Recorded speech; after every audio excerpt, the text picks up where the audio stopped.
Bismillahir Rahmanir Rahim. In this video, we are going to be talking about the chapter 9 of this book, which is The Edge. And this chapter is mainly about the different regions which are usually neglected when we are talking about Islamic history. And this chapter is very amazing. So let's start.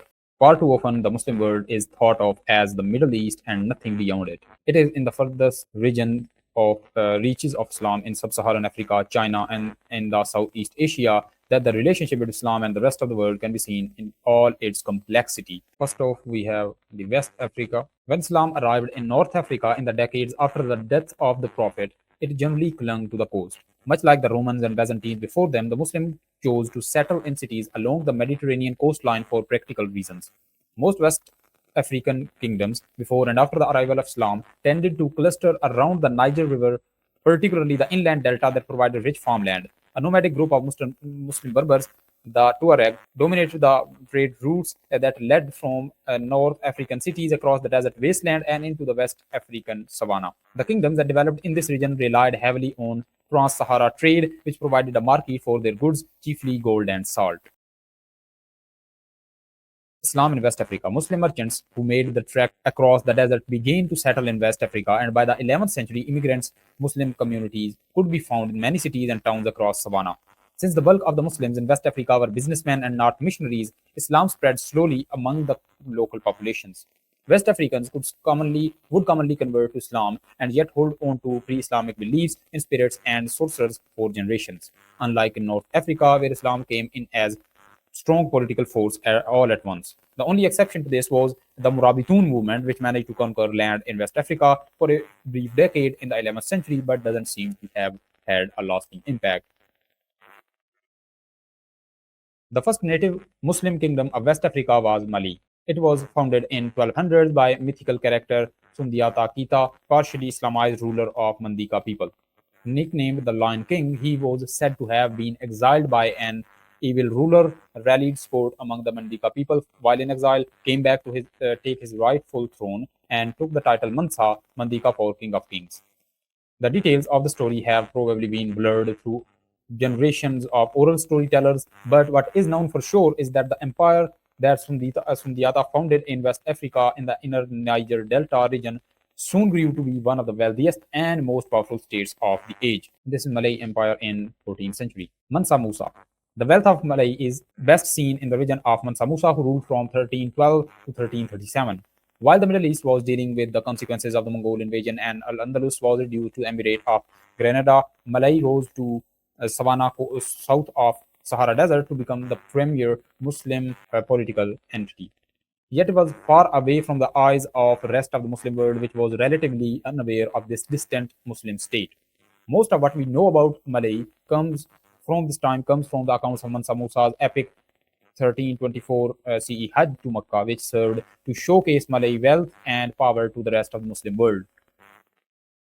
Mansa Musa's Hajj caravan departed the West Africa savanna with an entourage of over 60,000 people. Camels also carried bags of gold dust, which was distributed to the poor along the route. Numerous towns and cities along the route marveled at the grand procession when Mansa Musa reached Egypt, which was then ruled by Mamluk dynasty. Mansa Musa left quite an impression on the local Mamluk officials. They recorded that he was exceptionally devout, never missing a prayer, and with a mastery of the Quran.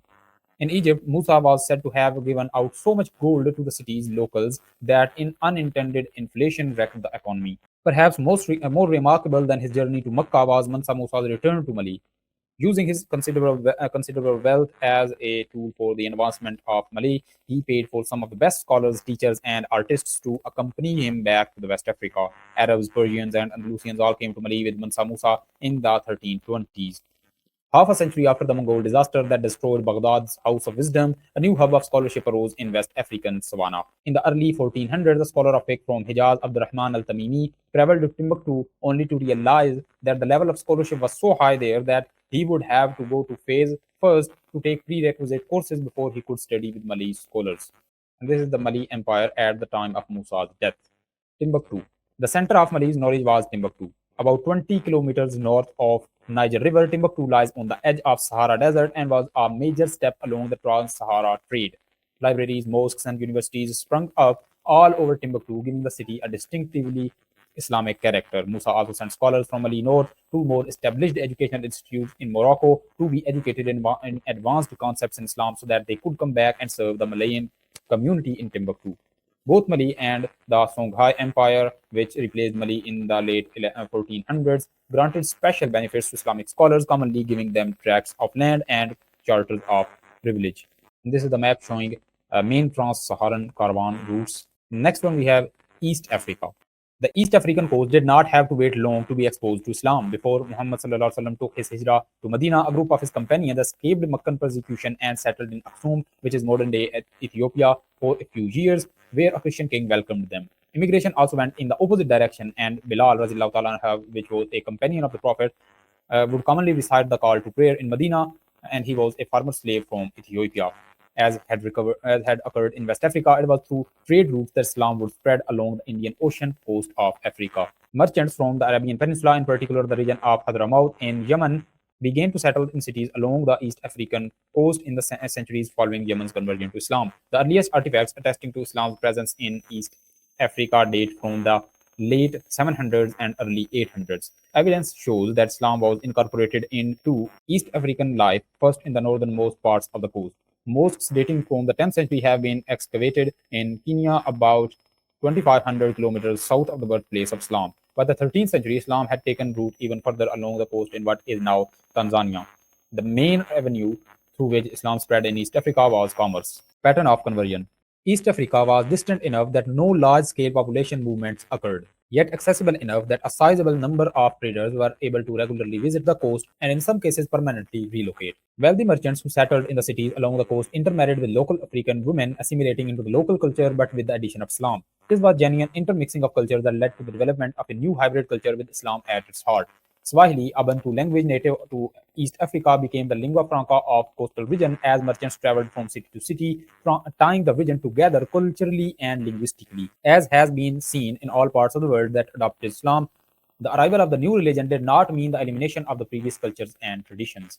Geographic extent of Swahili language. As the local populations adopted Islam, powerful Muslim trading states developed along the Swahili coast. The most reliable information about them comes from Ibn Battuta, who visited West Africa in the 14th century. According to him, these city-states along the coast were not just commercial centers but also religious ones. Ibn Battuta comments that the Sultan of Mogadishu in present-day Somalia would rely on his religious advisors in his day-to-day affairs of his state. In Kilwa and Mombasa, he remarks about the religious zeal of their people and the large, well-kept mosques in those cities. He is especially praiseful of the Sultan of Kilwa, who was very pious. The sphere of the Kilwa Sultanate in 1310 CE. Islam was not seen as an outsider religion imposed on the local Africans by Arab and Persian immigrants. Islam was seen as a native African religion. Stories of the African companion of the Prophet Bilal and the presence of Muslim refugees in Abyssinia were important to the locals as they created a sense of identity that was entirely Islamic and entirely African. A culture developed here that was based on the pre-Islamic character of the region but modified to fit in with Islamic law.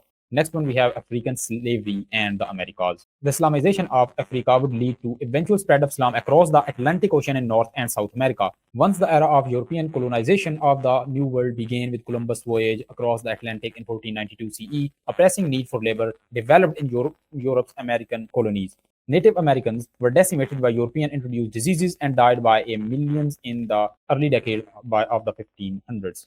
Thus, European colonists looking for a better solution looked south to sub-Saharan Africa and its black population for slave labor. They dealt with local African kings who would capture their Africans in war and sell them to the European in exchange for more weapons that could be used to capture more slaves. This destructive cycle led to the complete political destruction of the region and the depopulation of large areas of West and Central Africa as people were forcibly taken across the Atlantic in inhumane conditions to work as slaves in the New World. And this map shows the voyages of Christopher Columbus. This is the photo showing captive Africans being transferred to ships along the slave coast for the transatlantic slave trade. Of course, large parts of Black Africa had accepted Islam by the 1500s, and a significant number of the slaves taken to America were Muslims. Estimates vary, but of 15 to 20 million Africans brought to America through the slave trade, between 3 and 6 million may have been Muslims. Their experience in America was one of the humiliation and subjugation to European colonists. There were usually no laws regulating how slaves could be treated, so slave owners were free to beat, abuse, or kill their slaves however they saw fit. Whippings and other forms of torture were common punishments for slaves. furthering the humiliation of slave population. It was not uncommon for a slave to be given just one set of coarse, tattered clothing, or even be forced to work entirely naked. This is a photo showing the scars of a whipped, enslaved man from Mississippi.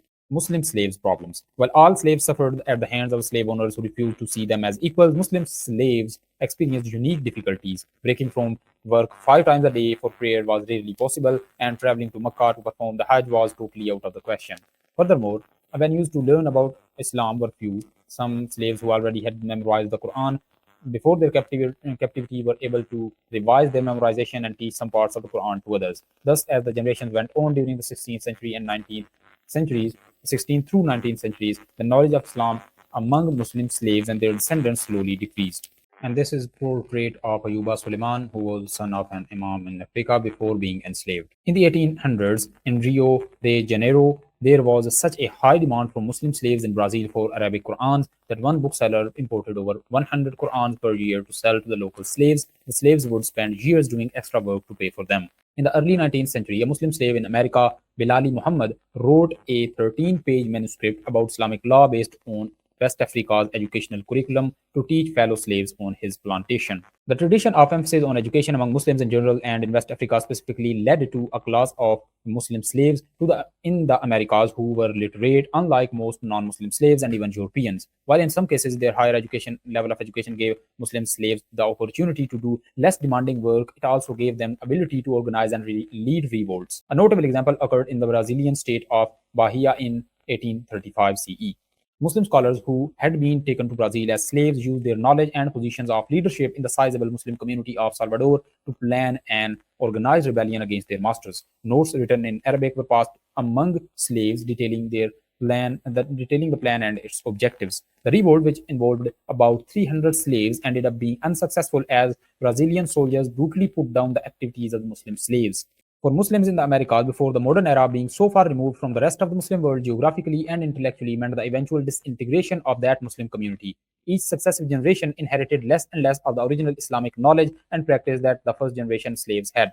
In the United States by mid 1800s, there were almost no Muslims left who had knowledge of Islam, and by 1900s, only a few grandchildren of slaves could recall their ancestors practicing Islamic rites. In the 20th century, however, the Nation of Islam, a syncretic religion bringing together Christian and Islamic rites and beliefs, formed as a racial religious organization aimed at the advancement of America's black community.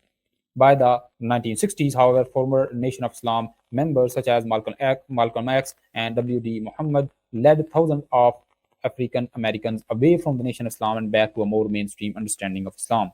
Malcolm X and Warith Muhammad. Next one, we have China. After the establishment of Islam during the 600s and 700s in the region that stretched from Spain to India, various cultures beyond the borders of the Islamic Empire slowly adopted Islam and eventually became Muslim majority regions. Examples include East and West Africa, Central Asia, Southeast Asia. Islam also slowly spread into China at around the same time, but it never wholly adopted Islam, and the Muslim community remained a minority. Despite this, Muslims played an integral part in Chinese history for centuries.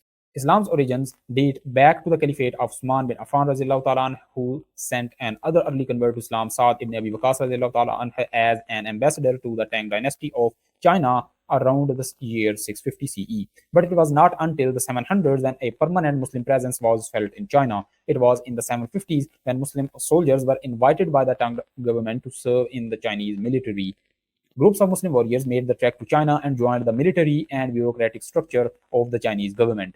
Encouraged to intermarry with local women and settle permanently in Chinese cities, Muslims found stable and prosperous role in Chinese society.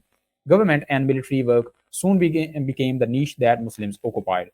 The Great Mosque of Xi'an, China, which dates to the 8th century. Despite their role in the upper echelons of Chinese society, there remained many barriers between Muslims in China and native Chinese people. The Eastern religions popular in China, namely Buddhism and Confucianism, are a world apart from Islam. While Muslims in Christian areas further west in the Muslim world could relate to others through a shared history about Abraham, Moses, and Jesus, peace be upon them all, the Muslims in China had no such luxury. Thus, Muslim communities tended to be separated from mainstream society. Special enclaves developed that kept Muslims apart from other Chinese. Through such isolated communities in the midst of Chinese cities, Muslims were able to retain their Islamic identity and practices even thousands of kilometers away from the rest of the Muslim world. But that isolation would end up during the Mongol conquest of the 13th century.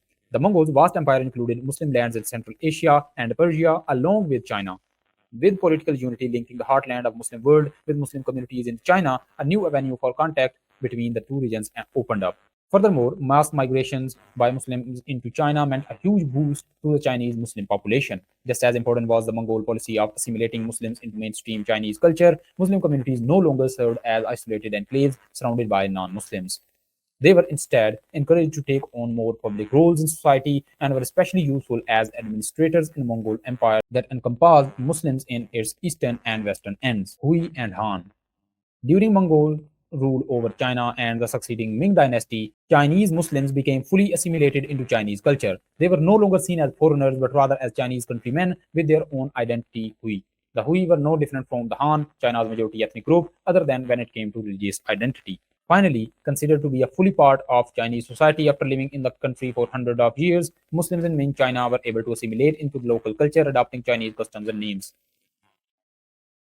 Yang He. It was during this time that perhaps the most famous Chinese Muslim, Yang He, became one of China's greatest explorers. A Hui from the Yunnan region in the south, Yang He was favored by the Ming government and was given command of a fleet of treasure ships. Commanding hundreds of ships, some large enough to carry all three of Columbus' ships alone, he was given the responsibility of trading with distant lands and establishing diplomatic relations between them and Ming China. His voyages touched dozens of modern day countries throughout Asia and Middle East and even Africa, but he is perhaps most fondly remembered in the Southeast Asia, where he is revered as a figure who helped spread Islam in the Malay archipelago. Yang He managed to cross over from being just a notable Muslim figure to one who is celebrated among non-Muslim Chinese as their nation's greatest explorer. Yang He is emblematic of the nature of Islam in China, fully Chinese yet fully Muslim, with no contradiction between the two identities. And this is Yang He's voyages. In the 1300s, the Hongwu Emperor wrote the 100-word eulogy, which praised the characteristics of the Prophet Muhammad sallallahu alaihi wasallam.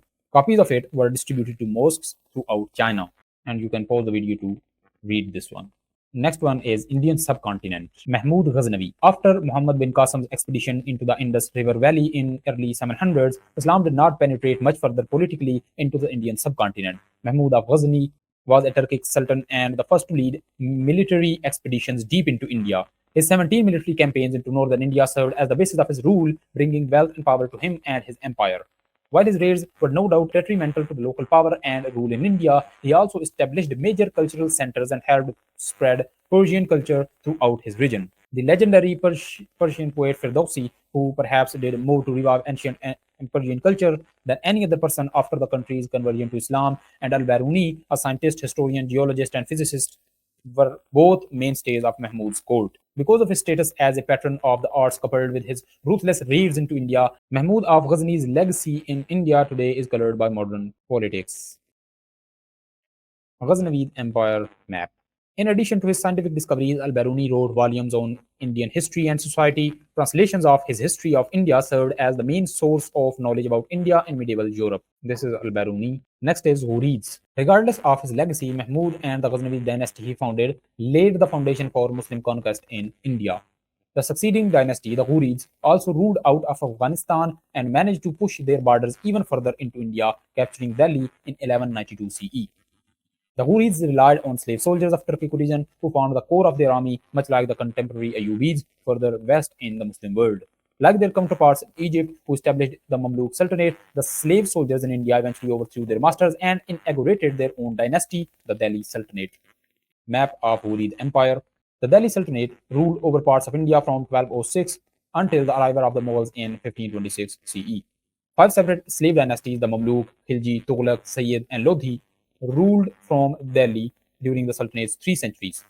There are important political trends that characterize the Delhi Sultanate. Firstly, the Sultanate was ruled by as a Turkic slave dynasty like the Maluks of Egypt. Power was rarely passed down from father to son. Instead, when a sultan died, a new general would be elected by notables of the empire to take his place. A sultan could even be recalled and removed from power by his subordinates if he failed to fulfill his duties as head of state. This allowed the Sultanate to stave off the culture of complacency that plagued plagues many hereditary dynasties after the first few generations. Furthermore, the vast majority of Delhi's sultans did not claim the title of caliph. They recognized the ultimate authority of Abbasids as leaders of the Muslim world and saw themselves as subjects. The Delhi Sultanate regularly sent emissaries to the caliph seeking his approval and permission to rule under his authority. Despite being separated by thousands of kilometers and high Himalayan and Hindu Kush mountain ranges, the Delhi Sultanate attempted to keep India tied together with the rest of the Muslim world, at least by name. Map of Delhi Sultanate. Islam had, of course, been present in India since the early 600s when Arab merchants appeared in trading ports along the Indian Ocean coast. Sufi orders enjoyed royal sponsorship and were able to travel throughout India preaching to all social classes of people. Sufism, with its spiritual focus, found fertile ground in Indian subcontinent where a polytheistic native population would have trouble accepting the strict monotheism of Islam without an inward spiritual dimension. Furthermore, an egalitarian nature of Islam, exemplified best by the Prophet when he declared all believers are equal before the eyes of God, offered an escape from Hinduism's caste system. Exact numbers are impossible to come by, but through the combined preaching of wandering missionaries and the continued Indian Ocean trade, Islam managed to find a solid foothold in Indian society throughout much of the subcontinent. Next is Southeast Asia. The influence of traveling merchants and preachers in converting a local population was magnified further east in Malay archipelago. This region had long served as the crossroads of trade, connecting merchants based in India with those based in China. Before the turn of first millennium, Buddhism and Hinduism exported from India held major sway in Southeast Asia. The Buddhist Srivijaya Empire, based on the island of Sumatra, and the Medang Kingdom, based on Java, were among the numerous kingdoms that praised Indian influence in the region. But once Islam had established itself among Indians' coastal communities, the opportunity arose for merchants and preachers based in India to spread a new Islamic influence in Southeast Asia.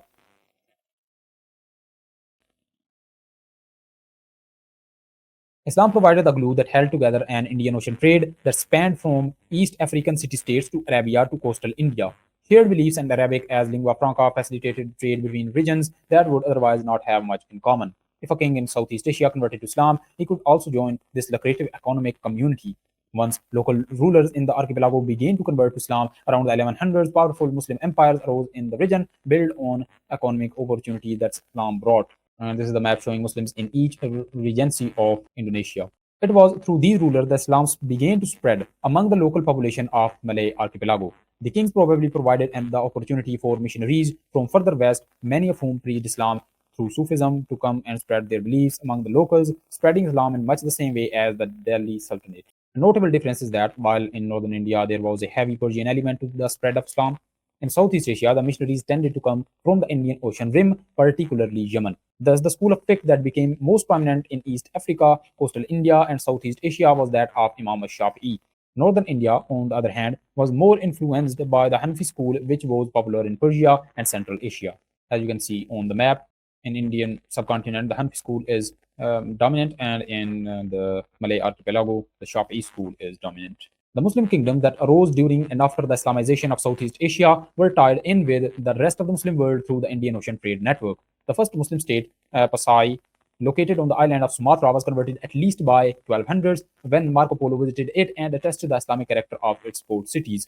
From Pasai, Islam spread eastward to the kingdom of Malacca, which was established around 1400. Malacca exerted great influence on the surrounding areas. Its Malay language and customs were adopted throughout nearby kingdoms, culturally linking the entire region, including parts of modern Malaysia, Indonesia, and the Philippines, to the powerful trading empire. Its cultural influence served as the vehicle carrying Islam as well. Malay identity was linked with Muslim identity, so much so that when someone converted to Islam, it was said that he or she had Masuk Milau, meaning entered this realm of Malays. And you can see the percentage of Muslim population in different parts of the world. And that is the end of this chapter. And in the next one, we are going to be talking about the rebirth of Muslim civilization in form of Ottoman Empire and Safavids and other things. So stay tuned for that.